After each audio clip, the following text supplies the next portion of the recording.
Buenos días, Ecomundo, ojalá 4RD.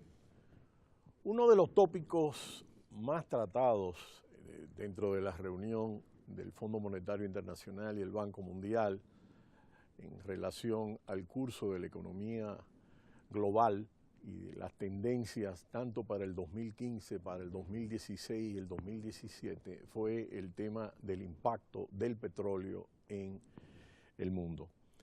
Y el fin del auge de las materias primas es un aspecto que toca de manera sensible a los países que dependen de los recursos naturales, fundamentalmente de las materias primas y fundamentalmente en este caso del precio del petróleo, que representan el 20% de la economía mundial. Esto coloca a estas economías en un panorama incierto.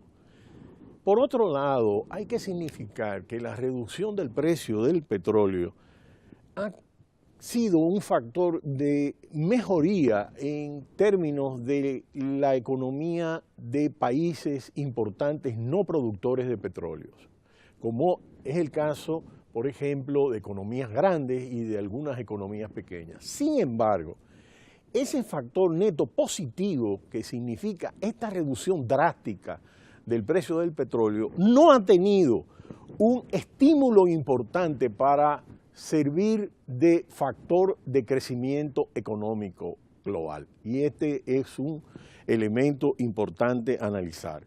Y por supuesto, este tema no solo es exclusivo del caso del petróleo, sino que se generaliza a otras materias primas. Nadie espera que el derrumbe de los precios del petróleo se disipe pronto, lo cual proyecta un panorama de sombra en términos de lo que es el crecimiento económico del final 2015-2016, aunque el petróleo es un mercado muy incierto.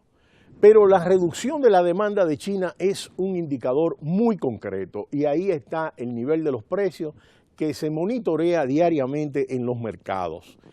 Y recientemente ha habido un repunte de los precios del petróleo. Sin embargo, en el día de ayer vimos una caída del 5% de los precios del petróleo. Y esto en torno a un reporte de la OPEP que mostró un incremento del bombeo a pesar del permanente exceso de suministro que se ha presentado a nivel del mercado global. Es decir, este exceso de suministro que todavía no ha tocado fondo, porque la OPEP ha mantenido una política de exceso y de no perder mercado frente a la competencia del petróleo de esquisto en los Estados Unidos y de otros productores de petróleo no pertenecientes al cartel de la OPEP. El precio de referencia del WTexas se disminuyó 2,50 dólares, es decir, un 5,10% hasta llegar a 47,10. Y el petróleo del Brent referencial de Europa disminuyó 2,79 dólares, perdió un 5,3% para quedarse en 49,86. El reporte de la OPEP dice que bombeó en septiembre 31,47 millones de barriles por día, un incremento de 110,000 barriles de petróleo por día respecto a agosto. Y al mismo tiempo la OPEP dice que recortó su estimación de crecimiento de la demanda mundial de petróleo en 2016, de unos 40,000 barriles de petróleo diario hasta 1,25 millones de barriles de petróleo. Es decir, que redujo en más de 40,000 barriles de petróleo diario. Y esto sobre todo por la expansión más lenta de China. Es importante tomar en consideración que el desplome de los precios del petróleo tiene una magnitud diferente de acuerdo a las lecciones que muchos de los países que dependen del ciclo petrolero hayan tomado en relación a sus economías. El ciclo más virtuoso es el caso de Noruega y en los últimos tiempos Arabia Saudita ha también tenido la virtud de acumular recursos para los periodos de ciclos bajos de los precios del petróleo. Pero en el caso de Noruega se estableció un fondo de estabilización y este fondo de estabilización ha permitido tener una postura adecuada frente al tema de las ganancias adquiridas en los periodos de boom petrolero. Y esto le permite enfrentar las situaciones cuando hay precios del petróleo bajos, a diferencia de en el caso, por ejemplo, de Venezuela, Nigeria y otros países que han derrochado algunos de estos gobiernos y esto les afecta cuando los precios vienen a la baja. El Fondo de Petróleo de Noruega, creado en 1990, hoy Fondo de Pensiones de Noruega, hoy día tiene 875.000 millones y es el fondo soberano más grande del mundo. Y Noruega depende un 36% de sus ingresos de las exportaciones de petróleo, igual que México, y Venezuela, por supuesto, está situado en cuanto a ingresos estatales en un 50%.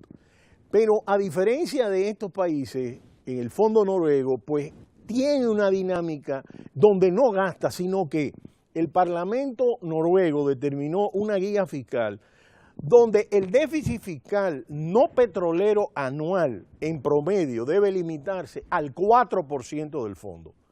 Y el diferencial se transfiere a este fondo, que es manejado de una manera equilibrada, de una manera prudente y con criterios técnicos muy elevados desde el punto de vista económico y financiero. De manera que los ingresos petroleros más los rendimientos financieros, porque aquí se opera este fondo con criterios de inversión, se acumulan dentro del fondo. Y esto con el objetivo de blindar la economía frente a situaciones de fluctuaciones. Recordemos que Noruega es la economía del PIB per cápita mejor del mundo y ha tenido un crecimiento muy importante. Y hay que ver este colchón que se crea justamente para prever. Y de manera creciente esto ha sido utilizado como un mecanismo de redistribución para poder impactar desde el punto de vista de la economía del bienestar. Los fondos que están aquí en este fondo de pensiones noruego no se pueden invertir en Noruega, porque ellos entienden que los riesgos pueden aumentar. Y este es un hecho relevante. Y por supuesto, ellos ven que el petróleo es un recurso no renovable y esto es un tema fundamental. Por otro lado, la petrolera estatal, Statoil, se maneja con criterios muy técnicos y este es un hecho muy relevante porque justamente el tema no es si es privada o pública, sino si se maneja de forma eficiente. Recientemente, en el caso de México, se ha estado formando un fondo estatal de estabilización y se ha tomado como referencia el fondo noruego. Y este es un punto de referencia muy importante en relación a lo que puede ser el impacto de la caída de los precios en el caso mexicano. En otros países, como es el caso de Nigeria o de Venezuela o de otros países de Oriente Medio, lo que vemos es que una vez los precios del petróleo caen los ingresos fiscales y entonces hay una situación de deterioro muy fuerte dentro de estas economías. La deuda barata llevó a financiar proyectos muy elevados de búsqueda de petróleo y de ampliación de sus refinerías, lo cual permitió que estas empresas se endeudaran. Por ejemplo, Petróleo Venezuela, PDVSA, tiene una deuda del 20% del PIB, la empresa nada más, PDVSA. Y en términos mexicanos, un 15% de petróleo mexicano está de manera de deuda, es un pasivo en relación al PIB.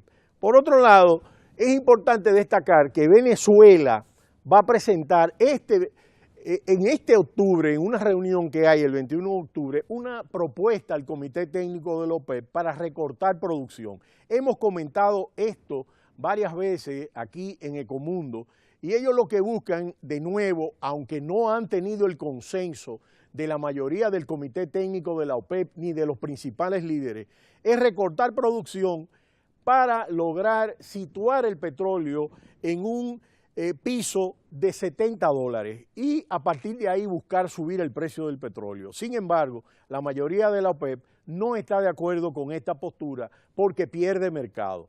En este momento la OPEP está bombeando 30 millones de barriles de petróleo diarios, lo cual tiene como referencia un nivel récord de Irak y de Arabia Saudí. Por otro lado, el 4 de diciembre la OPEP va a recibir a Indonesia como un nuevo miembro de la OPEP. Ya serían 13 los países de la OPEP. Y esto va a añadir a la producción 900.000 barriles de petróleo diarios.